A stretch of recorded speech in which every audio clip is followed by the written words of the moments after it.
ये जान जाइए कि ये जो दिख रहा है आपको डायफ्राम, नीचे में जो दिख रहा है जिसको मैं कलर करूं तो ये डायफ्राम है। डायफ्राम से ऊपर जो भी है थोरेसिक रीजन कहलाता है हम लोग का, थोरैक्स चेस्ट वाला रीजन, और डायफ्राम के नीचे जो है एब्डोमेन कहलाता है।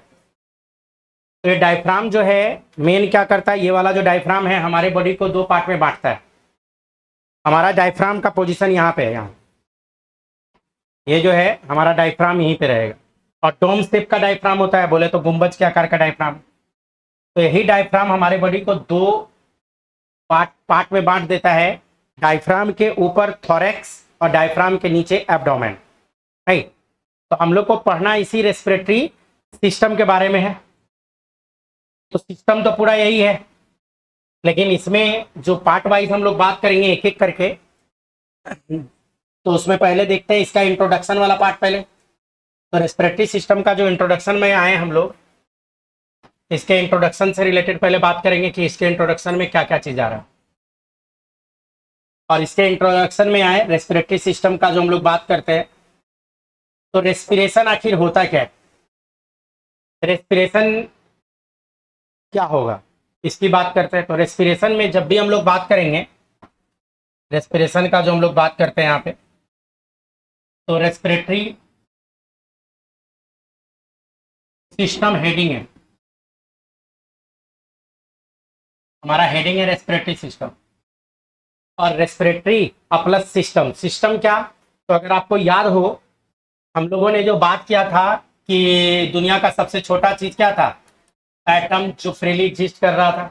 एटम जुड़ा था तो मॉलिक्यूल्स जुड़ के कंपाउंड के बारे में बात किए थे। कंपाउंड जुड़ा था तो सेल जुड़ के, टिश्यू जुड़ के, ऑर्गेन जुड़ के, ऑर्गेन सिस्टम, और देन फिर हम लोग थे ऑर्गेनिज्म। तो इसी का बात कर रहे हैं हम लोग, नहीं ऑर्गेन सिस्टम का बात कर रहे हैं। और इसी ऑर्गेन सिस्टम में पिछले क्लास में डाइजेस्टिव सिस्टम खत्म हुआ है, और आज हम लोग दूसरा ऑर्गेन सिस्टम पे बात कर रहे हैं जिसका नाम है रेस्पिरेटरी सिस्टम। तो सिस्टम क्या है ये तो समझ में आ रहा है, लेकिन यहाँ है दूसरा एक टर्म आपका आ रहा है रेस्पिरेशन। रेस्पिरेशन क्या होता है, तो रेस्पिरेशन में हम लोग क्या करते हैं, ऑक्सीडेशन करवाते हैं। किसका ऑक्सीडेशन, तो ऑर्गेनिक फूड का। ऑर्गेनिक जो फूड है या ऑर्गेनिक जो कंपाउंड सब होता है उसको हम लोग तोड़ते हैं। क्यों तोड़ते हैं, तो एनर्जी के लिए, एटीपी के लिए। बच्चों जैसे हम लोगों ने जो डाइजेस्टिव सिस्टम पढ़ा, तो डाइजेस्टिव सिस्टम में मान लो ये डाइजेस्टिव सिस्टम था, तो हम लोग क्या देखे, जो कार्बोहाइड्रेट हम लोग खाए उसको ग्लूकोज तक तोड़ा गया, जो प्रोटीन हम लोग खाए उसको एमिनो एसिड तक तोड़ेगा, जो लिपिड हम लोग ने खाया तो इसको फैटी एसिड प्लस ग्लिसरॉल, इस सब में अल्कोहलिक कंपाउंड में तोड़ देगा। तो ये तो तोड़ दिया कहाँ, ये डाइजेस्टिव सिस्टम में। तो ये कार्बोहाइड्रेट, ये प्रोटीन और ये लिपिड, में यही तीन के बारे में बात किए थे। ये जो टूटा, इसको तोड़ने के बाद ये कहाँ जाता है, हमारा सर्कुलेटरी सिस्टम, जो इसके बाद पढ़ाऊंगा रेस्पिरेटरी के बाद। थोड़ा सा सर्कुलेटरी पे आइडिया देंगे। तो ग्लूकोज हमारा ब्लड में आ गया, एमिनो एसिड सब ब्लड में आ गया, फैटी एसिड, ग्लिसरॉल, ये सब की जो बात करें ये सब आ गया है हमारे ब्लड में। और यही ब्लड होते होते ये क्या होता है कि हमारे बॉडी के हर एक सेल तक पहुंच जाता है। मान लो कि ये हमारे बॉडी का सेल है। अब क्या होगा, ब्लड होते होते ये चीज ग्लूकोज जैसे है यहाँ पे है, तो ये ग्लूकोज हमारे बॉडी में आ गया। अगर एमिनो एसिड की बात करें तो एमिनो एसिड आ गया। अगर मैं बात करूं फैटी एसिड तो फैटी एसिड अंदर आ गया। अगर मैं बात करूं ग्लिसरॉल ये सब का, तो ये भी हमारे कहाँ आ गया, हमारे बॉडी में आ गया, हमारे सेल में आ गया। तो जो हमारे सेल में आया, ये सब जो हमारे सेल में आया, तो अब सेल के अंदर जो ग्लूकोज आया तो इसका क्या करना है भाई, तो ग्लूकोज का होना ये दर्शाता पोटेंशियल एनर्जी, ताकत। लेकिन ग्लूकोज किसी काम का नहीं है अगर इससे एटीपी ना बने। अगर हमारे पास, हमारे बॉडी में, हमारे सेल में ग्लूकोज ठूस ठूस के भरा पड़ा रहे तो किसी काम का नहीं है जब तक वो कन्वर्ट किस में ना हो जाए, एटीपी में जब तक कन्वर्ट ना हो जाए तो वो किसी काम का नहीं है। कौन, ग्लूकोज, मतलब एटीपी में कन्वर्ट करवाना जरूरी है। तो हम लोग जो बात करते हैं रेस्पिरेटरी सिस्टम, तो इसमें हम लोग को ये ग्लूकोज को एटीपी में तो कन्वर्ट कराएंगे, लेकिन ग्लूकोज को एटीपी में कन्वर्ट कराने के लिए यहाँ दो बात होता है, एक एरोबिक रेस्पिरेशन और दूसरा एनारोबिक की बात करेंगे। मतलब यहाँ चाहिए ऑक्सीजन। अगर ग्लूकोज को एक ग्लूकोज को अगर ऑक्सीजन के प्रेजेंस में तोड़ा जाए तो 38 एटीपी का प्रोडक्शन होगा, और ऑक्सीजन के अब्सेंट में तोड़ दे तो मात्र 2 एटीपी होगा। मान लीजिए इसी ग्लूकोज को विदाउट ऑक्सीजन अगर तोड़ा जाए तो मात्र 2 एटीपी की हम लोग बात करते हैं। तो सोचिए 19 टाइम ग्रेटर एनर्जी का प्रोडक्शन हो रहा है। हम लोग का क्या है, बॉडी साइज बहुत बड़ा है, तो हम लोग को ज्यादा एनर्जी चाहिए, ज्यादा एटीपी का रिक्वायरमेंट होता है, तो हम लोग एरोबिकली तोड़ते हैं। और एरोबिकली तोड़ने के लिए ऑक्सीजन चाहिए होगा, और ऑक्सीजन अगर चाहिए तो ऑक्सीजन लेना पड़ेगा, बोले तो सांस से लेना पड़ेगा। और यही जो सांस लेते हैं तो एक सिस्टम के माध्यम से लेंगे, एक तरीके से लेंगे कि जब एयर जाता है तो नाक में जाएगा, फिर नाक में कुछ फिल्टर वाला पार्ट है, फिर वहां से नेजल कैविटी में जाएगा, फिर वहां नेजोफेरिंक्स में जाएगा, फिर हम बताए थे लेरिंगोफेरिंक्स में आएगा, फिर ट्रेकिया में आएगा, फिर लंग्स में आएगा, फिर लंग्स का यूनिट में जाएगा एल्वोलाई में, एल्वोलाई से फिर वो डिफ्यूज होकर हमारे ब्लड में जाएगा, और देन ब्लड होते हुए जाएगा कहाँ पे, सेल के अंदर, तब जाके ये काम होगा। तो हम लोग को जो पढ़ना है वो पढ़ना है रेस्पिरेटरी सिस्टम। तो एक साइंटिस्ट है जीएस कार्टर नाम, उन्होंने क्या किया, इसको 3 स्टेज में बांट दिया। जो हम लोग रेस्पिरेटरी सिस्टम में जो बात करते हैं, खासकर रेस्पिरेशन को 3 भाग में बांटा गया। हटा रहा हूं इसको।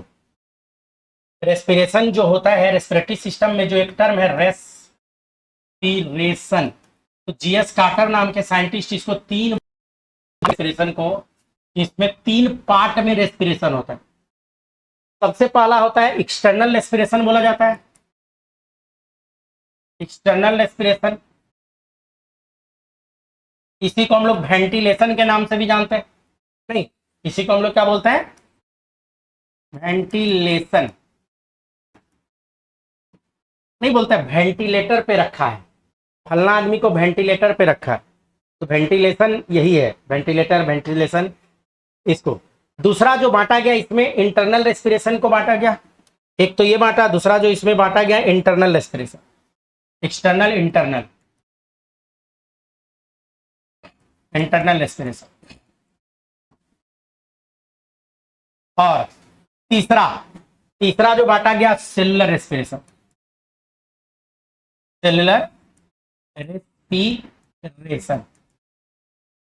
यही सेलुलर रेस्पिरेशन के अंतर्गत अगर ये सेल है और इसमें जो ग्लूकोज चला गया, इसमें जो ग्लूकोज गया हुआ है, तो इस ग्लूकोज को तोड़ा जाता है ऑक्सीजन के प्रेजेंस में, इस ग्लूकोज के प्रेजेंस में, और तब जाके 38 एटीपी बनेगा।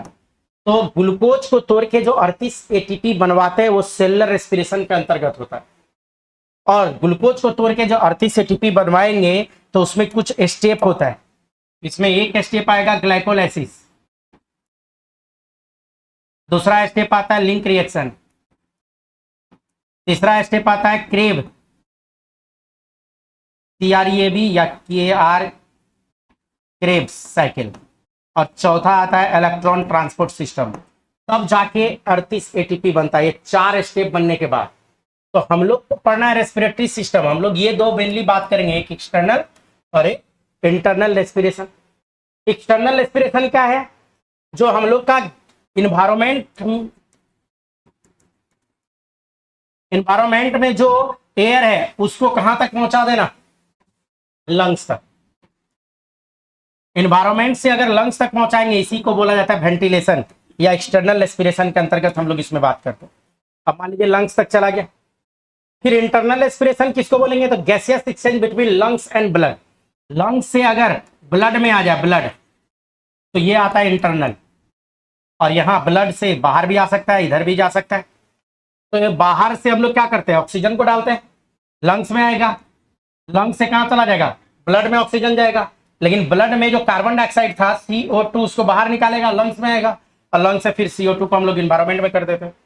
तो gaseous exchange between environment and lungs is called external respiration, और gaseous exchange between lungs and blood is called internal respiration. और जो सेलुलर रेस्पिरेशन है, तो इसमें मैंने क्या बोला कि अब इसको पहुंचा दिया जाएगा कहाँ, अंदर, सेल के अंदर, और सेल के अंदर जब पहुंचेगा तो ये ग्लूकोज जो है इसका ऑक्सीडेशन होगा। तो यहां सेलुलर रेस्पिरेशन किसको बोलेंगे? Oxidation of organic compound in a cell in which energy is release. क्या बोला जाएगा इसमें? इसका सेलुलर रेस्पिरेशन में ग्लूकोज का या नहीं तो लिपिड का या नहीं तो प्रोटीन का हम लोग क्या करेंगे? ऑक्सीडेशन करेंगे। ऑक्सीडेशन बोले तो उसको तोड़वाया जाएगा, ऑक्सीजन के प्रेजेंस में उसको जो तोड़वाएंगे और फाइनली जो एटीपी बनेगा, इसी प्रोसेस को हम लोग क्या बोलते हैं? Cellular respiration. और इस सेलुलर रेस्पिरेशन के अंतर्गत यहाँ 4 स्टेप है जो कि मैंने यहाँ लिख रखा है। ग्लाइकोलाइसिस है, लिंक रिएक्शन है, नहीं ग्लाइकोलाइसिस है, लिंक रिएक्शन है और क्रेब्स साइकिल और ईटीएस के बारे में हम लोग यहाँ पे बात कर रहे हैं। तो इसको 4 भाग में फिर तोड़ दिया गया है। क्लियर है? टाइप ऑफ रेस्पिरेशन पे जरा सा बात करते हैं। अब रेस्पिरेशन को तो 3 भाग में बांटा, लेकिन इसमें हम लोग आ जाता है टाइप्स। तो इधर एक छोटा सा हेडिंग डालता है टाइप्स ऑफ रेस्पिरेशन। बच्चों टाइप्स ऑफ रेस्पिरेशन में बात करें तो 2 तरह का रेस्पिरेशन होता है। एक रेस्पिरेशन जिसको बोलते हैं एनएरोबिक और एक को बोला जाता है एरोबिक। तो एक को बोलते हैं हम लोग एरोबिक रेस्पिरेशन, दूसरा होता है एनएरोबिक।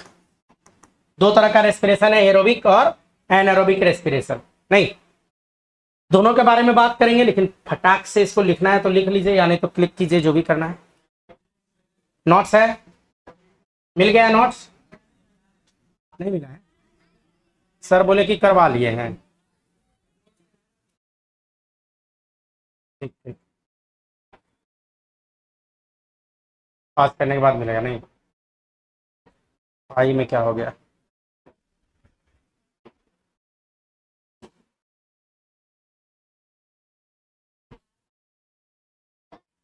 हाँ बाबू, बोलो बोलो।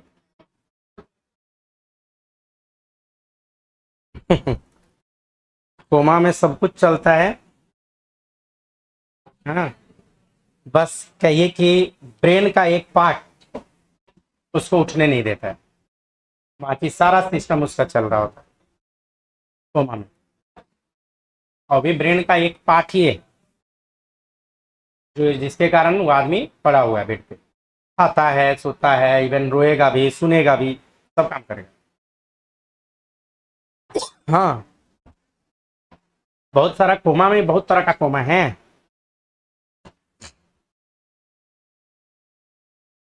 तो डॉक्टर बनिएगा तो अपने पता चले।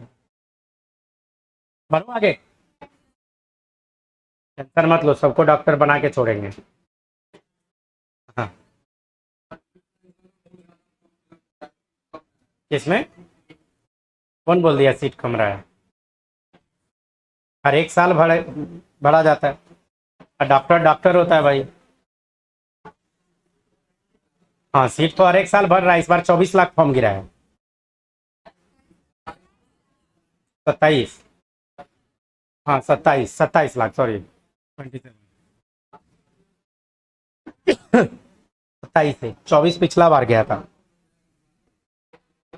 क्या हो गया? पानी है बच्चा, उसमें दे तो जरा, गला फंस रहा है, थोड़ा सा चाहिए।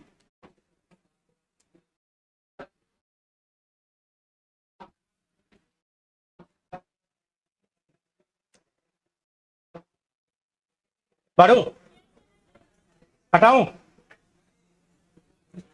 जल्दी करो।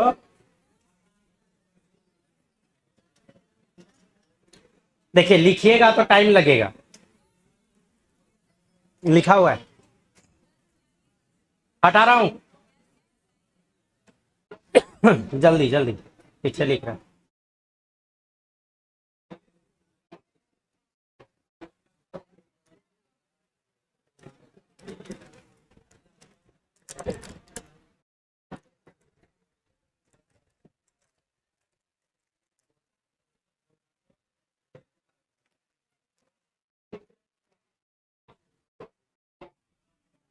हो गया?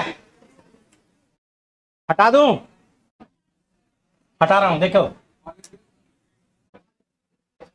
टाइप्स ऑफ रेस्पिरेशन पे आते हैं, पीछे बात नहीं, उठा उसको बगल में।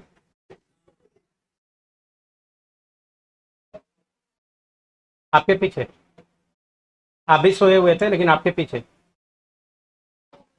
सबसे। हाँ उठिए ना, उठ जा बुतरू। आप ही बतिया रहे थे। हाँ उठिए ना। बताइए, एरोबिक रेस्पिरेशन में एक ग्लूकोज मॉलिक्यूल कितना एटीपी बनाएगा? 30। एरोबिक रेस्पिरेशन में कौन कौन सा स्टेप मैंने बताया? ये हंसने वाली बात नहीं है। जब जवाब नहीं आया तो हंसने वाली बात नहीं है, तो और टेंशन होना चाहिए, तो हंस रहे हैं।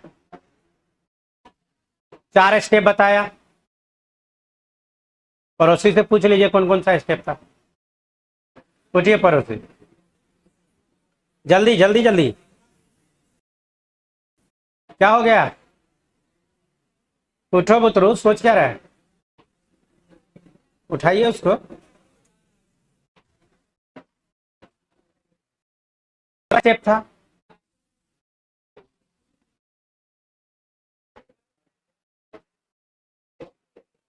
इलेक्ट्रॉन ट्रांसपोर्ट सिस्टम, लेकिन सुन के बोल रहे हैं आप, ठीक है?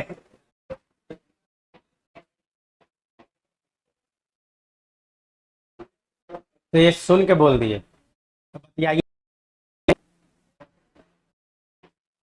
बाकी लोग अलर्ट पे रहिए, नहीं तो बैठिए आप भी। हाँ, नहीं तो हमको वहां पहुंचते लेट नहीं लगता है। मतलब चलिए, इधर बात कर रहे थे हम लोग, तो हम लोग बात कर रहे हैं टाइप ऑफ रेस्पिरेशन दो तरह का होता है। एक बताया एरोबिक होगा, और दूसरा मैंने क्या बताया? एनएरोबिक। एनएरोबिक, देखो, किसी भी इंग्लिश वर्ड के आगे, जैसे एरोबिक हमारा इंग्लिश वर्ड है, एरोबिक मतलब होता है ऑक्सीजन के प्रेजेंस में, ठीक, या एयर के प्रेजेंस में। एरोबिक, एयर के प्रेजेंस में। कोई भी इंग्लिश वर्ड के आगे ए लगा दीजिए तो उसका मतलब होता है नॉट, मतलब नहीं है। तो यहाँ पे देखो, एरोबिक के आगे ए न लगा के क्या लगा है? एन, क्योंकि ए क्या है? वॉवेल है। वॉवेल के आगे ए नहीं लगता है, एन लगता है। मतलब नहीं है एरोबिक, मतलब ऑक्सीजन के अब्सेंस की बात कर रहा है, नहीं। मतलब एनारोबिक रेस्पिरेशन की जो बात करेंगे तो इसमें हम लिख सकते हैं oxygen not required. Oxygen not required, anaerobic respiration में जो बात करते हैं, नहीं। कहां पे होगा? तो occurs in cytoplasm. Occurs in cytoplasm में चलता है, सेल के साइटोप्लाज्म, इस सब में एनारोबिक रेस्पिरेशन आपको चलेगा। एनारोबिक रेस्पिरेशन में क्या होना है? एक ग्लूकोज मॉलिक्यूल से मात्र 2 एटीपी बनेगा, नहीं, 2 एटीपी बनेगा तो क्या हो गया? लेस अमाउंट में एनर्जी का प्रोडक्शन होता है, तो इसमें लेस एनर्जी का जनरेशन होता है। आप लिख सकते हो लेस अमाउंट में, amount of ATP are form.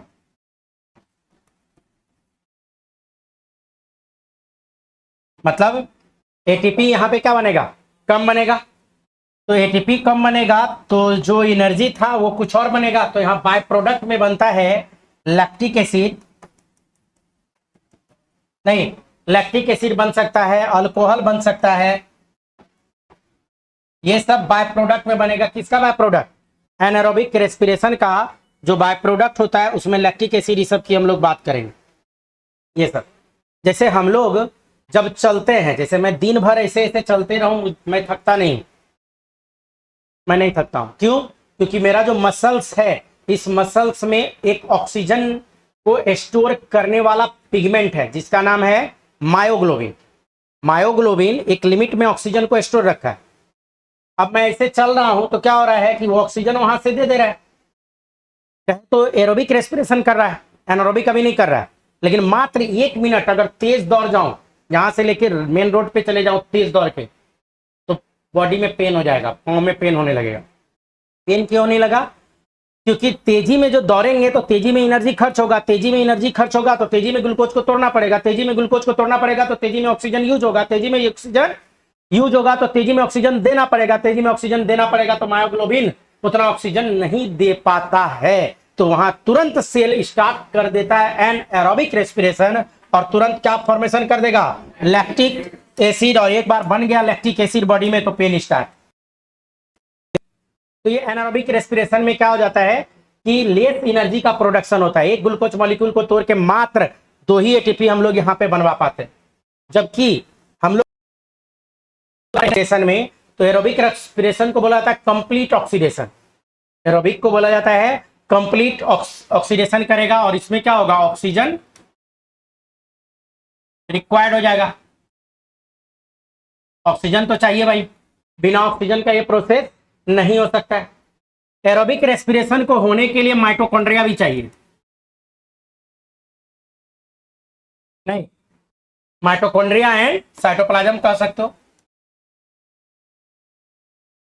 Cytoplasm इसलिए बोले कि ग्लाइकोलाइसिस इसी में चलेगा, ग्लाइकोलाइसिस इसी में चलेगा, बाकी ईटीएस इसमें चलेगा, क्रेब्स साइकिल इसमें चलेगा, नहीं लिंक रिएक्शन इसी में चलेगा। 4 स्टेप बताया था ना। तो एरोबिक रेस्पिरेशन होने के लिए साइटोप्लाज्म में भी इसका कुछ पार्ट होता है और कुछ माइटोकॉन्ड्रिया के अंदर होगा, मैक्सिमम पार्ट माइटोकॉन्ड्रिया के अंदर होगा। जैसे आप लिख भी सकते हो कि साइटोप्लाज्म में कौन सा प्रोसेस होना है, ग्लाइकोलाइसिस होना है, बाकी माइटोकॉन्ड्रिया में लिंक रिएक्शन होगा, शॉर्ट में लिख दिया लिंक रिएक्शन। दूसरा क्रेब साइकिल चलेगा और तीसरा इलेक्ट्रॉन ट्रांसपोर्ट सिस्टम चलेगा। अब माइटोकॉन्ड्रिया में लिंक रिएक्शन कहां पे चलेगा, तो पेरी माइटोकॉन्ड्रियल स्पेस में, पेरी माइटोकॉन्ड्रियल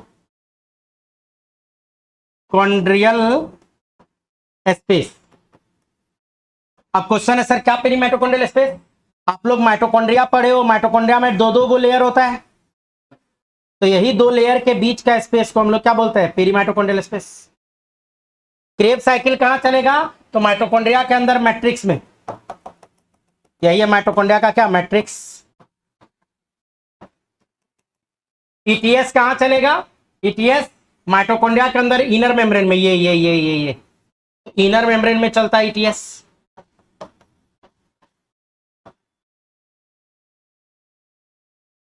नहीं इनर मेम्ब्रेन में चलता है ईटीएस। एटीपी कहां पे बनेगा, एटीपी मेनली जो बनता है माइटोकॉन्ड्रिया के इनर मेम्ब्रेन में बनता है। एटीपी कहां बनता है, जहां ईटीएस चलता है, बोले तो कहां चलता है, इनर मेम्ब्रेन ऑफ माइटोकॉन्ड्रिया में चलेगा, ठीक है। ग्लाइकोलाइसिस में भी एटीपी बनता है लेकिन कम बनता है, इसीलिए यहां पे लिखा हुआ है एरोबिक रेस्पिरेशन में ग्लाइकोलाइसिस में तो होगा ही, मतलब साइटोप्लाज्म में तो होगा ही, लेकिन मेन लीड रोल जो प्ले करता है वो कौन करता है, माइटोकॉन्ड्रिया। 4 प्रोसेस में 3 प्रोसेस माइटोकॉन्ड्रिया के अंदर हो रहा है और जो मेन लीड रोल प्ले करता है ईटीएस, यही ETS inner membrane of mitochondria में होता है। तो कितना एटीपी, तो टोटल यहाँ पे इनर मेम्ब्रेन ऑफ माइटोकॉन्ड्रिया में जब होगा तो मैक्सिमम एटीपी का प्रोडक्शन यहीं पे होता है, क्लियर है। एरोबिक रेस्पिरेशन कहां चलेगा, तो हाइयर प्लांट में चल सकता है, नहीं ज्यादातर यूकारियोटिक सेल जो होता है वो एरोबिक रेस्पिरेशन करना पसंद करता है, इसलिए कि एनर्जी रिक्वायरमेंट उसका क्या है, ज्यादा है। यूकारियोटिक सेल का साइज क्या होता है, बड़ा, और सब सेल का साइज बड़ा है तो उसका एनर्जी रिक्वायरमेंट क्या हो जाता है, ज्यादा हो जाता है, इसीलिए ज्यादातर यूकारियोटिक वाला जो सेल है वो एरोबिक रेस्पिरेशन करना पसंद करेगा। लेकिन आपको बता दूं जो रेस्पिरेशन है, तो रेस्पिरेशन 2 तरह का होता है, एनारोबिक और एरोबिक। तो सबसे पहला जो इस अर्थ पे आया था वो एनारोबिक रेस्पिरेशन आया था। क्यों, क्योंकि शुरुआत अर्थ में इनिशियल जो अर्थ आया था, तो इनिशियल अर्थ में ऑक्सीजन तो था लेकिन सारा ऑक्सीजन वाटर में लगा पड़ा था, मतलब फ्री ऑक्सीजन O2 के फॉर्म में नहीं था। इनिशियल अर्थ पे ऑक्सीजन था लेकिन सारा ऑक्सीजन वाटर के फॉर्म में था, फ्री ऑक्सीजन नहीं था। अब शुरुआत अर्थ में ऑक्सीजन ही नहीं था, तो शुरू में जितना भी लिविंग ऑर्गेनिज्म आया सबका सब एनाएरोब ही आया था, सबका सब एनारोबिक रेस्पिरेशन ही करता था, सबका सब एक ग्लूकोज मॉलिक्यूल को तोड़ के मात्र 2 ही एटीपी बना पाता था शुरू में, इनिशियल अर्थ। लेकिन जब बाद में, आपको यह भी पता है कि शुरू में प्रोकार्योटिक सेल सब आया था, तो ज्यादातर प्रोकार्योटिक एनारोबिक रेस्पिरेशन कर लेता है, नहीं, ज्यादातर एनारोबिक रेस्पिरेशन ही करता है, मोस्टली प्रोकार्योटिक आर एनारोब, नहीं। तो एनारोबिक रेस्पिरेशन बाद में प्रोकार्योट से बना यूकार्योट, यूकार्योट बना तो सेल का साइज बड़ा हो गया, यूकार्योट में मल्टी सेलुलर सब आने लगा, यूकार्योट में मैमल सब, हम लोग जो है यूकार्योटिक के अंतर्गत आते हैं, तो हम लोग का बॉडी साइज बहुत बड़ा होता है, हम लोग के बॉडी में सेल बहुत ज्यादा है, हम लोग के बॉडी का सेल का एनर्जी का रिक्वायरमेंट बहुत ज्यादा है। तो अब क्या किया, से एरोबिक रेस्पिरेशन की ओर आया, ताकि वही एक ग्लूकोज मॉलिक्यूल, एरोबिक में यही एक ग्लूकोज मॉलिक्यूल ऑक्सीजन के प्रेजेंस में टूट के 38 एटीपी का प्रोडक्शन करवा देता है हमारे सेल में, ताकि ज्यादा से ज्यादा एनर्जी का क्या हो, प्रोडक्शन हो। क्लियर है? तो ये तो एक पार्ट इसका बताया, आगे बढ़ते हैं, हटा रहा हूं, अब 1-1 मिनट रुकिएगा तो हो गया।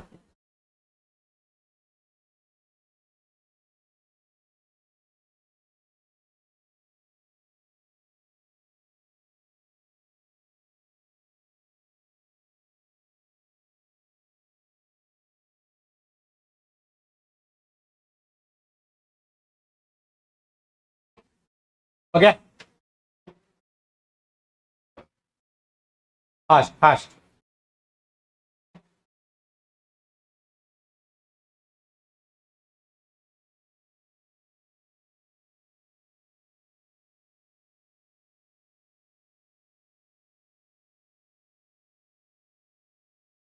करूं, तेजी में कीजिए बच्चा, ऐसे नोट्स जो लीजिएगा तो सब मिल जाएगा, जितना चाहिए आपको लिखा हुआ है।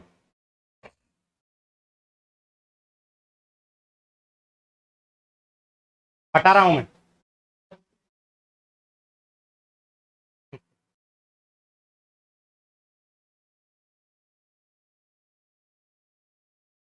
हो गया, हटा दूं, हटा रहा हूं, ठीक है, चले इसको हटा रहे हैं हम।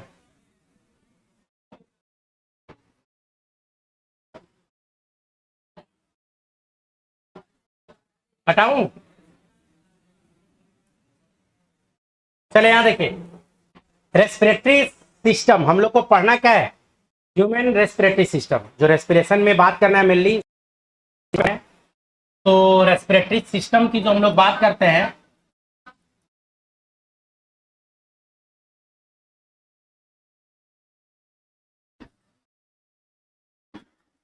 तो रेस्पिरेटरी सिस्टम में जो बात करेंगे, इसमें 2 पार्ट है इसका, एक रेस्पिरेटरी और दूसरा बात करेंगे लंग्स एक्सचेंज जोन। एक क्या होता है, रास्ता, जिसको हम लोग क्या बोलते हैं, रेस्पिरेटरी,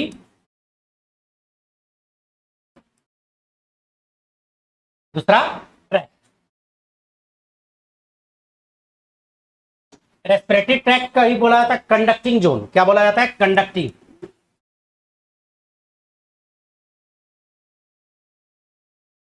नहीं, रेस्पिरेटरी ट्रैक या कंडक्टिंग जोन, मेनली जो बात करना है लंग्स पे, लंग्स, और लंग्स बोले तो एक्सचेंज जोन, या जहां पे गैसियस एक्सचेंज होगा, तो एक्सचेंज,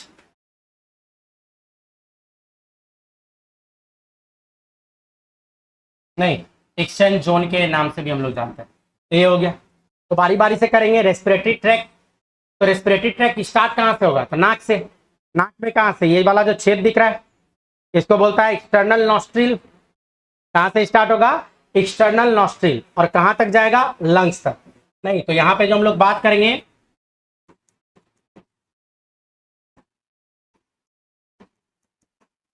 टू लंग्स, मतलब यहां तक रास्ता है, रास्ता, केवल एयर गया है, गैसियस एक्सचेंज नहीं हुआ है, रास्ता में किसी तरह का कोई गैसियस एक्सचेंज नहीं होता है, ये रास्ता है, एयर पैसेज, नहीं, लंग्स तक पहुंच जाएगा, और जैसे लंग्स में पहुंचेगा तो लंग्स में जाके तब एक्सचेंज होगा, लंग्स में जब जाएगा तभी जाके, लंग्स जो होता है एनाटॉमिकल ऑर्गन होता है, जहां एक्चुअल में गैसियस एक्सचेंज होता है। एक्सचेंज इसलिए बोलते हैं कि ऑक्सीजन बाहर से अंदर जाएगा तो सेम टाइम में कार्बन डाइऑक्साइड अंदर से बाहर निकलेगा। क्लियर? यहां पे जो हम लोग बात करें तो सबसे पहले हम लोग को बात करना है नोज एंड नेजल पैसेज पे, डार्क वाला पैसेज, नोज और नेजल पैसेज। बच्चों रेस्पिरेटरी ट्रैक का जो पाथ स्टार्ट होता है तो कहां से स्टार्ट होता है? तो एक्सटर्नल नॉस्ट्रिल से स्टार्ट होता है, तो हमारा नाक से।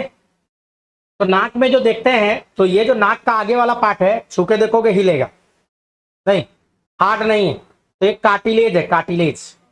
इधर भी कार्टिलेज है, इस साइड में पूरा कार्टिलेज, आगे का टिप पार्ट जो होता है वो क्या होता है? कार्टिलेज। कार्टिलेज, हाँ, कान में भी होता है, बहुत जगह होता है।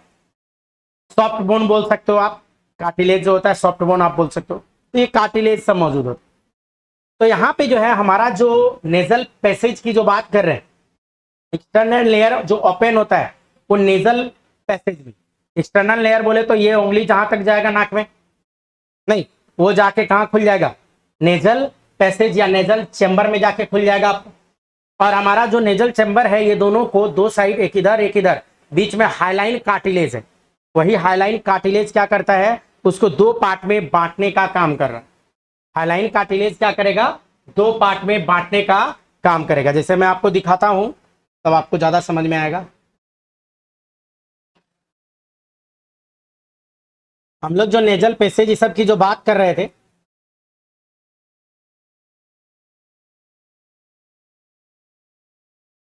तो सामने जो है नोज और नेजल पैसेज की बात कर रहे हैं, ये जो दिख रहा है तो नो, अच्छा नहीं दिख रहा, हटाओ।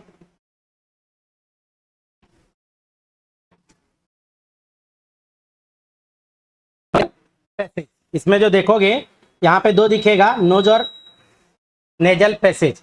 इसमें पहले देखो एक चीज, अभी जो दो पार्ट में बांटे थे, एक रास्ता और एक लंग्स, दो भाग में बांटे थे। तो लंग्स हमारा यहाँ दिख रहा है, ये वाला पोर्शन किसका है? लंग्स। ये राइट साइड का लंग्स है, ये लेफ्ट साइड का, इस पे बात करेंगे। लेकिन इधर नाक से स्टार्ट होगा और यहां तक जो आएगा तो उसको बोलता है रास्ता, ट्रैक, जहां गैसियस एक्सचेंज नहीं होगा। ये जो लंग्स वाला पार्ट आपको दिख रहा है, ये पूरा लंग्स, और इस लंग्स को मैं हटा दूं, इस लंग्स को मैं हटा दूं, नहीं हटा,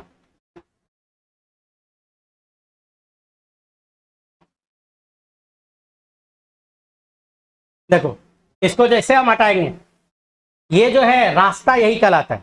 इसी रेस्पिरेटरी ट्रैक के बारे में बात करने जा रहे थे, नोज और नेजल पैसेज। यहीं से अंदर जाएगा एयर, फिर पीछे होते हुए आगे की ओर आएगा, और आने के बाद फिर यहाँ पे ब्रांच इस सब में बढ़ जाता है। इस तरह से ब्रांचेज में बढ़ता है। तो इसका अगर पार्ट वाइज अगर आपको देखना है तो देखो यहाँ पे यही नोज वाला पार्ट कर रहे थे नाक का, और ये दोनों बटा हुआ है। यही बीचों बीच क्या होता है? Hyaline cartilage. बीचों बीच क्या आता है? हाइलाइन कार्टिलेज यहाँ पे आता। फिर यहाँ से जो हम लोग नाक में सांस लेंगे, एयर लेंगे, तो यही कहाँ जाएगा? ये वाला पोर्शन जिसको बोलते हैं नेजोफेरिंग्स। ये वाला पोर्शन क्या कहलाता है? नेजोफेरिंग्स। और नेजोफेरिंग्स के पीछे वाला, तो ये जो पीछे वाला पोर्शन आएगा ये वाला, तो ओरोफेरिंग्स, ओरल कैविटी के पीछे है, तो वो कहलाता है ओरोफेरिंग्स। तो ओरोफेरिंग्स होते हुए एयर कहाँ आएगा? यहाँ पे लेरिंगोफेरिंग्स जिसको बोलते हैं, लेरिंग्स और फेरिंग्स का मिक्सचर। और यहीं से इसोफेगस स्टार्ट हुआ था, पीछे के साइड में यहीं से क्या हुआ था? इसोफेगस जो डाइजेस्टिव सिस्टम में गया था हम लोग का। और आगे वाला जो है ये विंड पाइप कहलाता है, बोले तो ट्रैकिया। ये वाला जो पोर्शन आपको दिख रहा है यही ट्रैकिया है। और यही ट्रैकिया जैसे नीचे की ओर जाएगा तो ट्रैकिया फिर डिवाइड हो जाता है दो पार्ट में। ट्रैकिया को देखो ये बांट दिया जाता है दो पार्ट में, और ट्रैकिया का जो ये पार्ट है बोला जाता है bronchus, primary bronchus. Primary bronchus ये है, तो यहाँ पे ट्रैकिया ये वाला पोर्शन, और इधर ये ब्रोंकस, प्राइमरी ब्रोंकस। फिर प्राइमरी को दो भाग में बांटा तो सेकेंडरी को फिर बांटा है टर्सरी, और लास्ट में रेस्पिरेटरी। नहीं, ये बढ़ता चला जाता है। ये अगर देखोगे तो इसको बोला जाता है ब्रोंकियल ट्री के नाम से जानते हैं। ये क्योंकि देखने में कैसा लगता है? प्लांट के तरह लगेगा, ट्री के तरह लगेगा, लग रहा है। तो ये ब्रोंकियल ट्री यही होता है, रेस्पिरेटरी ट्रैक का जो रास्ता है। यहाँ किसी तरह का कोई गैसियस एक्सचेंज नहीं हो रहा है। गैसियस एक्सचेंज कहाँ से होगा? रेस्पिरेटरी ट्रैक आएगा, या यूं कहिए कि लंग्स में भी यूनिट है एल्वोलाई। तो गैसियस एक्सचेंज जो होगा हम लोगों में वो कहाँ होगा? एल्वोलाई में। गैसियस एक्सचेंज की जो हम लोग बात करेंगे वो कहाँ पे होगा, एल्वोलाई में। तो एल्वोलाई के अंदर फिर हमारा क्या होगा, गैसियस एक्सचेंज की हम लोग बात करेंगे। तो हम लोग का अपर रेस्पिरेटरी यही है, हम लोग का जो है नाक वाला पोर्शन यही, तो हाइलाइन कार्टिलेज यहीं पे है, यहीं से एयर इसमें घुसेगा। नेजल नेजल पैसेज यही है, नेजल चैम्बर यही है, यहीं से फिर ये इसमें जाएगा। नेजोफेरिंग्स है, ये वाला पोर्शन जो है नेजोफेरिंग्स है, ये वाला पोर्शन ओरोफेरिंग्स है। यहाँ पे हम लोग का लेरिंग्स होता है, लेरिंग्स वॉइस बॉक्स जहां से हम लोग बोलते हैं। और फिर यहाँ से स्टार्ट हो गया क्या, ट्रैकिया। नीचे जो स्टार्ट हो जाएगा वो कौन सा पोर्शन होगा, ट्रैकिया। मैं स्किन हटा दे रहा हूं,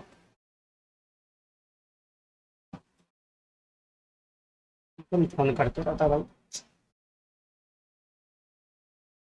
एक सेकेंड बच्चों। हेलो, हाँ हाँ, हेलो बोलिए ना। हाँ दीनदयाल जी, किए हुए, कोई आएगा तो लौटा दीजिएगा ना। हाँ हाँ, नहीं नहीं, लौटा दीजिएगा। हाँ तो मैसेज किए हुए हैं हम, मैसेज चला गया है सब बच्चे पे। हाँ हाँ हाँ हाँ, ठीक है।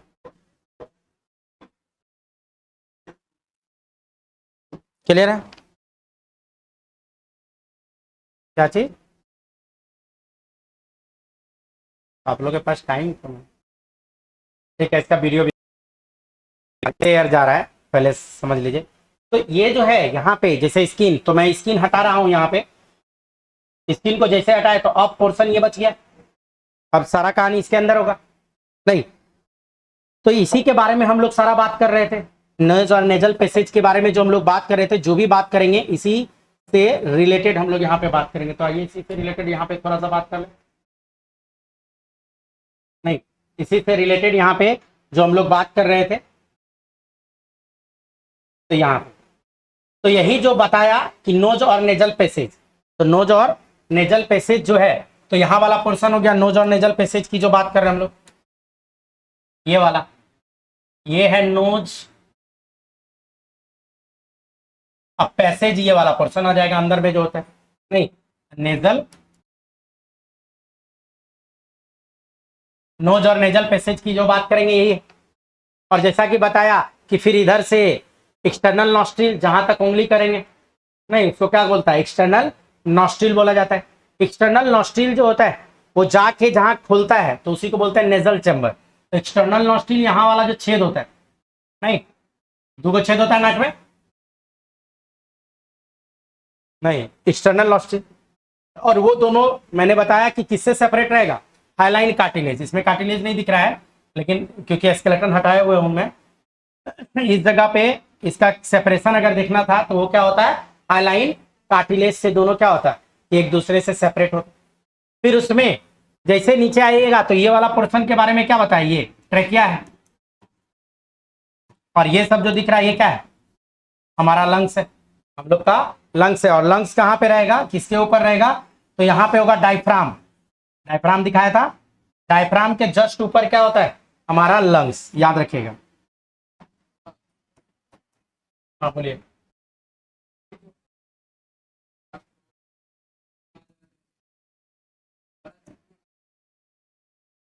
सेपरेट किया हुआ है इसलिए कि एगो देखिएगा हमेशा दोनों काम नहीं करता है, एगो भारी रहेगा तो एगो हल्का रहेगा, ठीक है।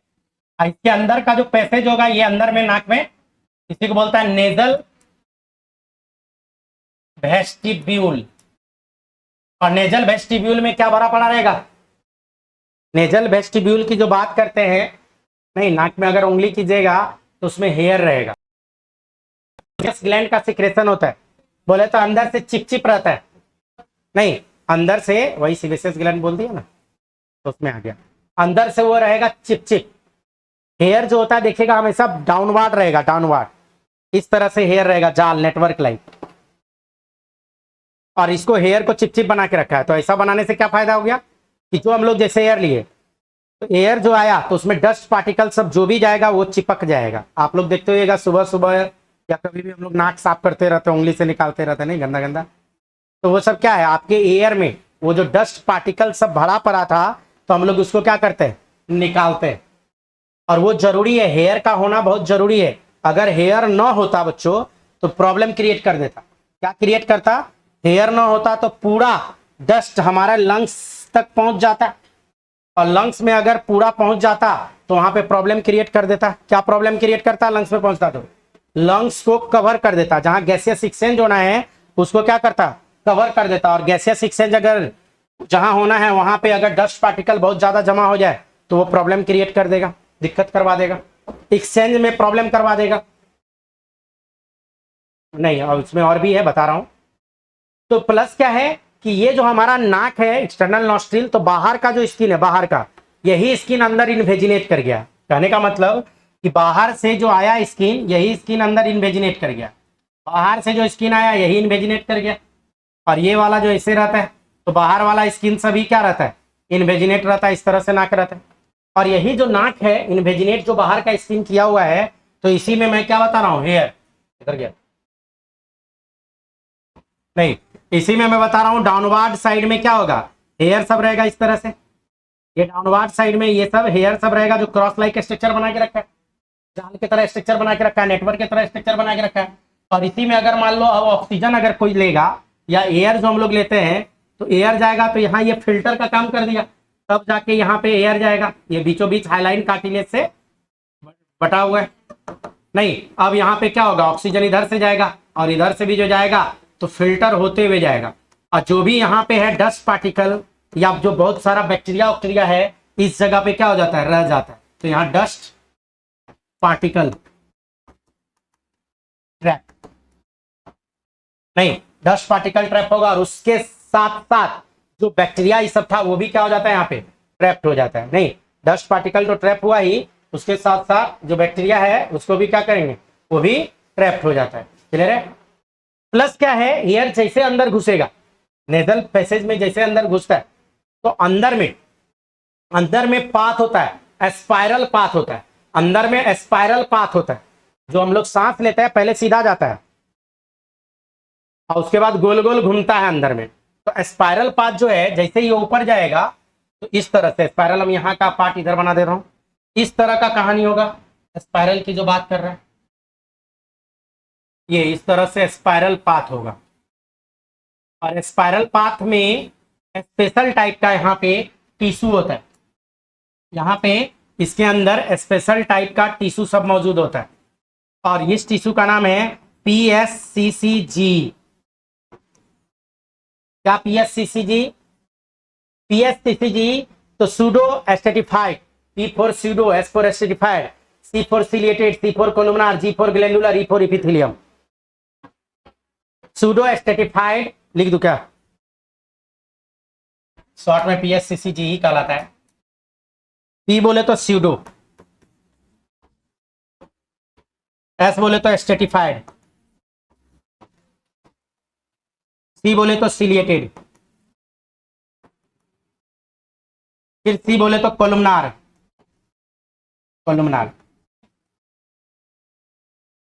G बोले तो ग्लैंडुलर, और E बोले तो epithelium. Pseudo stratified, columnar, ciliated, glandular, epithelium यहाँ पे मौजूद होता है। PSCCG यहाँ पे अगर टर्म तोड़ोगे, देखो टर्म तोड़ देते हैं हम।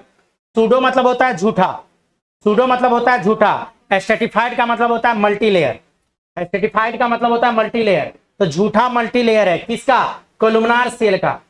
लेकिन वो कोलुमनार के ऊपर क्या मौजूद है, सिलिया, और प्लस क्या मौजूद है, ग्लैंड। और ये कहां मौजूद है, इपिथेलियम पे। कहने का मतलब मान लो ये इपिथेलियम है, मान लो ये इपिथेलियम सेल है, नहीं इसको बात कर रहे हैं इपिथेलियम, इपिथेलियम पे कोलुमनार शेप का होगा। देखो देखो देखो बोर्ड पे नजर रखेगा, इस तरह का कोलुमनार, लेकिन ये छोटा बड़ा रहता है तो देखने में लगता है कि ये मल्टी लेयर है, जबकि ये मल्टी लेयर नहीं है, सिंगल लेयर है। प्लस इसमें क्या होता है, सीलिया मौजूद होता है। इसमें क्या मौजूद होगा, सीलिया सब मौजूद होगा। इस तरह से सीलिया सब बीट करने के लिए मौजूद होता है, सीलिया भी मौजूद है। प्लस ग्लैंडुलर इपिथेलियम है, ग्लैंडुलर होगा, मतलब इसमें ग्लैंड भी होगा। यहाँ पे मान लो कोई ग्लैंड है जो सिक्रेशन, चिपचिप जो सिक्रेशन होता है वो निकालता है, नेटा नेटा नहीं। और इपिथेलियम तो होता क्या है कि जैसे हम लोग सांस लिए तो पहले एयर ऊपर गया, फिर राउंड राउंड घुमा। आपको पता होगा गोल गोल कोई चीज घूमता है तो सेंट्रीफ्यूगल फोर्स काम करता है, और सेंट्रीफ्यूगल फोर्स जैसे काम करेगा तो जो डस्ट पार्टिकल इधर से घुसा था वो वाल में क्या होगा, चिपक जाएगा। और जब वाल में चिपकता है तो ये सीलिया उसको बीट करके हमारे मुंह में पहुंचा देता है। अगर मुंह में पहुंचा तो खखार नहीं। अब दो बात है, या तो फेंक देते हैं नहीं तो निगल लेते हैं। निगले तो चला गया डाइजेस्टिव सिस्टम में, आप फेंक दिए तब तो वो इन्फेक्शन करवाने के लिए आप बाहर छोड़ दिए उसको। नहीं तो खखार यही होता है, खखार की जो बात करते हैं तो वही म्यूकस जो सिक्रीट होता है वहां पे, तो वही म्यूकस क्या करता है, जितना डस्ट पार्टिकल है, जितना बैक्टीरिया सब ट्रैक हुआ उसको बाहर निकालने का काम करता है। देखिएगा मुंह में आएगा, ज्यादा इन्फेक्शन हो जाता है तो दिक्कत करता है। और सबसे ऊपर यहाँ पे नाक के ऊपर जब आएगा एयर तो ऊपर में जो आता है तो यहाँ पे सिनिडेरियन मेम्ब्रेन होता है। कैसा मेम्ब्रेन, सिनिडेरियन मेम्ब्रेन। सिनिडेरियन मेम्ब्रेन क्या करता है, स्मेल के लिए रिस्पॉन्सिबल है। जैसे कोई चीज सूंघना है तो कहां से सूंघते हैं, नाक से। तो नाक क्या किया, जैसे ऐसे किए, देखिएगा देखिएगा एयर खींचते हैं। एयर जो खींचेंगे, जैसे मान लो यहाँ गुलाब फूल है, सपोज करो, ब्लैक गुलाब नहीं, अब गुलाब फूल है तो हम लोग सूंघे तो गुलाब फूल के साइड से एयर लग के कहां जाएगा, नाक में। तो नाक में जाएगा, फिर गोल गोल घूमेगा और सबसे ऊपर जाके टकराएगा सिनिडेरियन मेम्ब्रेन से।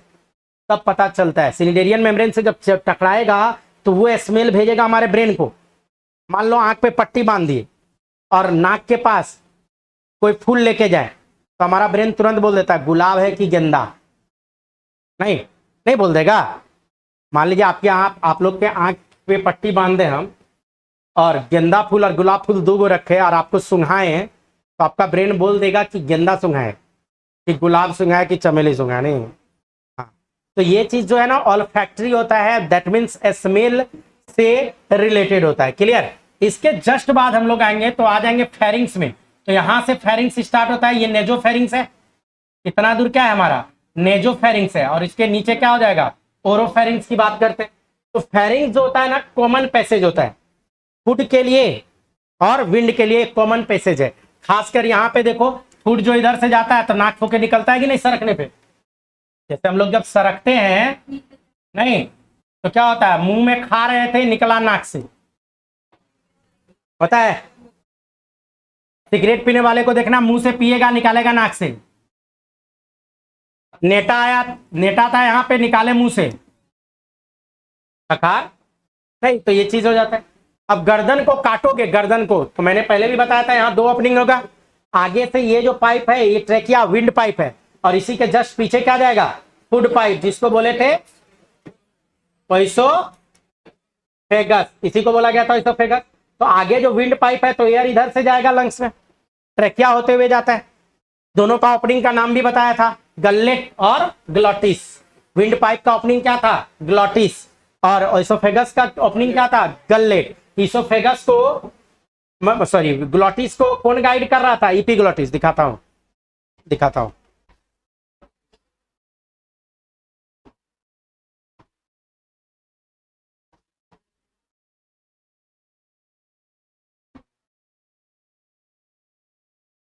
दोनों पाइप दिखाना पड़ेगा, विंड पाइप, फूड पाइप।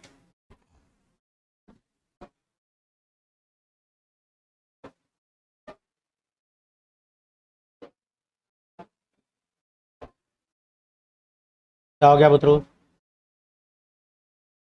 हटाओ।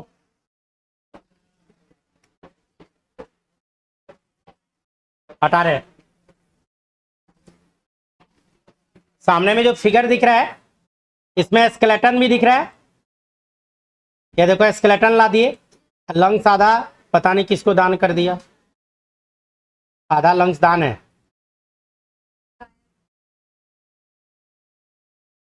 नहीं समझे, चलो स्केलेटन हटा देते। लंग्स आधा गैप है, चलो ला देते। अब आया,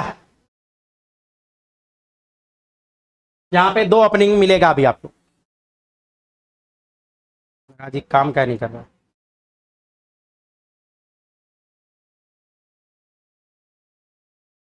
बार बार उधर जाना पड़ रहा है।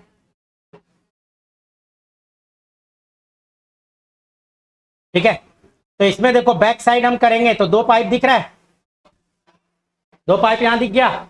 ये वाला कौन सा, विंड पाइप। पीछे वाला कौन सा दिखा, फुड पाइप। तो विंड पाइप और फुड पाइप।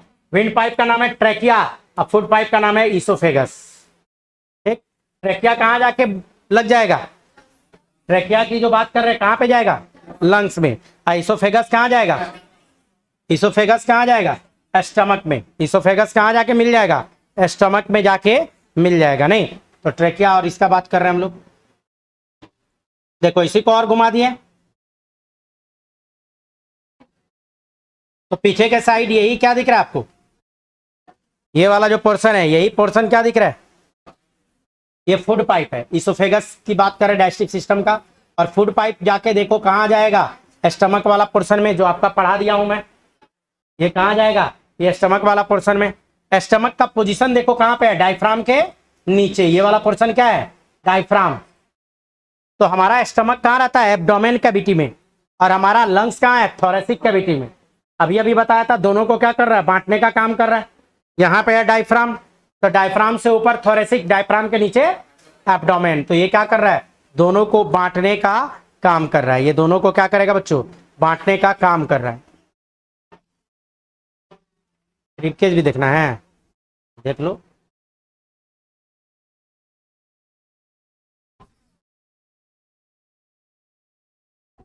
अब ला देते हैं तब देखो।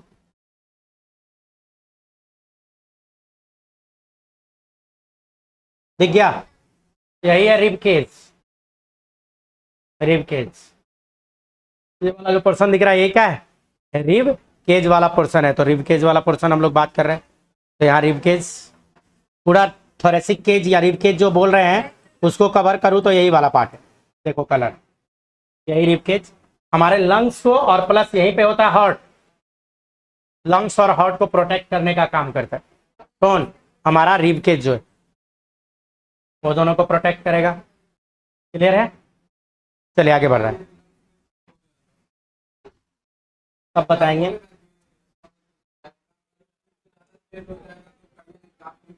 बस मैकेनिज्म समझिए, अपने पता चल जाएगा, छेद होगा तो क्या होगा, है ना। चलिए ये यहाँ पे जो बात कर रहे हैं ये चीज हो गया। अब इसी में जो बता रहे थे, तो गर्दन के पास आना पड़ेगा। मैं स्केलेटन फिलहाल हटा दे रहा हूँ। यहाँ स्केलेटन सिस्टम जो आपको दिख रहा है ये हट गया, और यही नाक वाला नेजल कैविटी की बात कर रहे थे। पीछे वह नेजोफेरिंग्स जो बताया कॉमन ओपनिंग है, ओरोफेरिंग्स, और फिर यहाँ पे लेरिंगियोफेरिंग्स, लेरिंग्स और फेरिंग्स का मिक्सचर। इसको अगर मैं हटा दूं तो यही एपिग्लॉटिस दिखेगा अभी आपको। इसको भी हटा देता हूं जरा सा, ये है एपिग्लॉटिस। एपिग्लॉटिस ये नहीं, एपिग्लॉटिस क्या है, ढक्कन है, ढक्कन। ये सब हटा देते हैं। अब देखो, अब ढक्कन हॉट शेप स्ट्रक्चर का दिखेगा इस तरह का, ये ढक्कन है, ये इस तरह से रहता है, इस तरह से ढक्कन। ग्लॉटिस बोलते हैं फूड पाइप का ओपनिंग को। ग्लॉटिस को गाइड करता है कौन, एपिग्लॉटिस। एपिग्लॉटिस इसको गाइड करने का काम करता है ताकि फूड लंग्स में न चला जाए, ताकि फूड लंग्स में न चला जाए, तो उसको गाइड करने का काम करेगा। क्लियर है, हाँ होता है, क्या नहीं होगा। ठीक है, तो इसको क्या करेगा बच्चों, यही एपिग्लॉटिस है। ये जो पोर्शन मैं दिखा रहा था एपिग्लॉटिस, और नीचे ये जो पोर्शन है जिसको कवर किए हुए, इसको क्या बोल रहे हैं हम लोग, डायफ्राम। ये वाला जो पोर्शन है इसको क्या बोले, यही वाला पोर्शन डायफ्राम है। और डायफ्राम के ऊपर जो भी रीजन है तो उसको क्या बोलेंगे, थोरेसिक कैविटी। और डायफ्राम के नीचे जो भी रीजन है उसको क्या बोलेंगे, एब्डोमिनल कैविटी। एक तो थोरेसिक कैविटी की बात कर रहे हैं और दूसरा क्या बोल रहे हैं, एब्डोमिनल कैविटी की बात कर रहे हैं। तो एपिग्लॉटिस गाइड करता है। थोड़ा लेरिंग्स के बारे में बात करते हैं। लेरिंग्स क्या होता है, वॉइस प्रोड्यूसिंग ऑर्गन होता है। नहीं, इस जगह पे हमारा क्या था, लेरिंग्स। इस जगह पे हमारा क्या था, लेरिंग्स। लेरिंग्स क्या होता है, वॉइस प्रोड्यूसिंग ऑर्गन होता है। हम लोग जो आवाज निकाल रहे हैं वो कहाँ से निकाल रहे हैं, तो लेरिंग्स से। हम लोग का जो आवाज निकल रहा है, अगर छू के यहाँ देखो तो वो वोकल कोड भी कहलाता है। यहाँ पे उसी से आवाज निकाल रहे हैं, वाइब्रेशन पता चलेगा आपको। और जब भी आवाज निकलता है एयर बाहर की ओर आता है, कभी भी एयर अंदर की ओर नहीं जाता है। एयर बाहर की ओर आया कि ही आवाज निकलता है, कभी भी अंदर नहीं जाएगा। नहीं तो लेरिंग्स क्या है, वॉइस प्रोड्यूसिंग ऑर्गन है, और इसी वॉइस प्रोड्यूसिंग ऑर्गन से हम लोग क्या करते हैं, आवाज निकलवाते हैं। वॉइस प्रोड्यूसिंग ऑर्गन से हम लोग क्या करते हैं, आवाज निकलवाते हैं। तो हम लोग का आवाज जब भी निकलता है कहां से निकलेगा, लैरिंग्स से। तो हम लोग में होता है लैरिंग्स, और बर्ड सब में होता है सेरिंग्स, याद रखिएगा। हम लोग में होता है लैरिंग्स और चिड़िया सब, बर्ड सब में क्या होगा, सेरिंग्स। नहीं, चिड़िया जो गाना गाती है वो सेरिंग्स से, और हम लोग जो आवाज निकालते हैं लैरिंग्स से। नहीं, तो वोकल कोड भी बोलते हैं। तो वोकल कोड हमारा दो है, सबसे ऊपर में जो है फॉल्स वोकल कोड है, और नीचे जो होता है ट्रू वोकल कोड होता है। तो एक होता है फॉल्स वोकल कोड और एक होता है ट्रू वोकल कोड। दो तरह का वोकल कोड आपको देखने को मिलेगा, एक फॉल्स और दूसरा ट्रू वोकल कोड। अभी जो इपिग्लोटिस के बारे में मैंने बात किया, इपिग्लोटिस कैसे वर्क करता है, अगर उसको देखना है तो यहां से देखो, ये जो इपिग्लोटिस आपको दिख रहा है ये आखिर कैसे वर्क करेगा, देखो। जैसे फूड आया तो ये तो इसोफेगस होकर नीचे गया,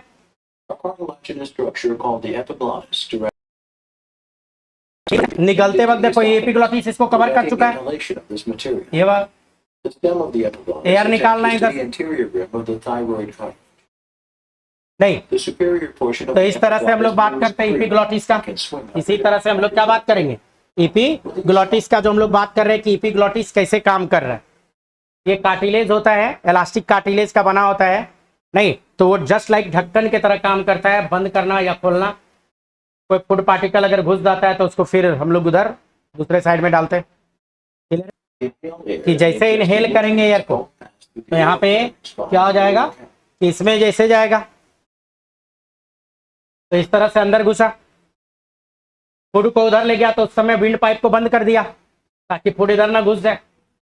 यही एयर को निकलवा के दिखा रहा है। क्लियर है कि निगलते वक्त हमारा इपिग्लोटिस क्या करता है, ग्लोटिस को कवर कर देता है ताकि फूड उधर न जाए, ताकि फूड उस तरफ न जा पाए। तो उसको क्या करेगा, वो कवर कर देता है। क्लियर है। चलिए एक दूसरा देखते हैं, एक दूसरा देखते हैं इसी में। एक और इसी में देखें, अगर जो मैं बोला आवाज कैसे हम लोग निकालते हैं, आवाज फोनेशन। तो आवाज निकालने के लिए लैरिंग्स का बहुत बड़ा रोल है। आवाज जो हम लोग निकालते हैं उसमें लैरिंग्स का बहुत बड़ा रोल है। यहीं पे हमारा वोकल कोड जो लैरिंग्स की बात कर रहा है, और जब भी आवाज निकालते हैं तो एयर पास आउट होना चाहिए, और एयर जब पास आउट होगा यहीं पे ये दोनों जो है वोकल कोड यही काम करता है, यही वाइब्रेट करता है, तो हम लोग आवाज निकाल पाते हैं। कोई भी आवाज इसी वोकल कोड से ही निकलता है। और इसको फोनेशन में कन्वर्ट करने के लिए हमारा टंग, हमारा चिक, हमारा तित, वो सब मिल के यहाँ पे काम करता है, तब आवाज क्लियर आता है। नहीं, तब आवाज क्लियर निकलता है। तो यही एयर जो बाहर आ रहा है, नहीं एयर बाहर आते जा रहा है, तो आवाज जो हम लोग निकालते हैं वोकल कोड।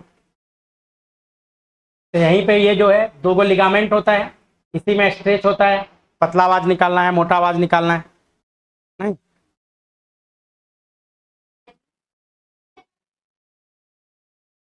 अब इसी में क्या है, जैसे आवाज निकालो, आप ओंठ को दाब दो, ओंठ को दाब के आवाज निकालो तो ठीक से आवाज नहीं निकलेगा। नहीं, क्या हो गया, ठीक से आवाज नहीं निकला। चलो टंग को दाब के बोलते हैं, टंग को दाब के बोलेंगे नहीं, टंग का भी जरूरत है। तो टंग भी लीड रोल प्ले करता है फोनेशन में, अच्छे से आवाज निकलवाने में।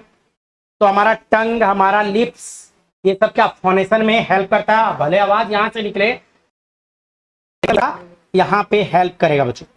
तो फोनेशन में इस तरह से हेल्प करेगा यहाँ पे। तो इसी के बारे में बात कर रहा था। क्या क्या नहीं है, नहीं, एक जो आप लोग अभी अभी क्वेश्चन कर रहे थे हमसे, स्नीजिंग का छींकते कैसे, छींकते कैसे, चलो वो भी देख लो, छींकते कैसे दिखा देता हूं कि हम लोग छींकते कैसे है।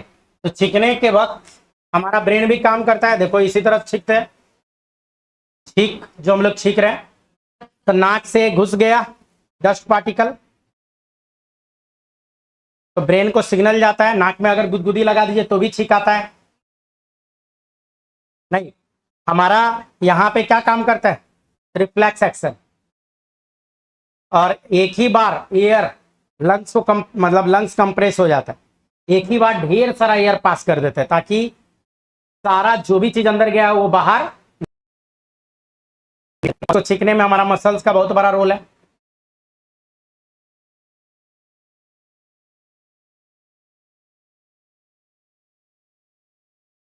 पानी कहाँ से आ जाता है, बॉडी में 75% तो वाटर,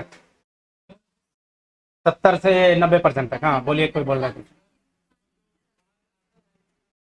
किधर से बोल रहे, खड़े होके बोलिए।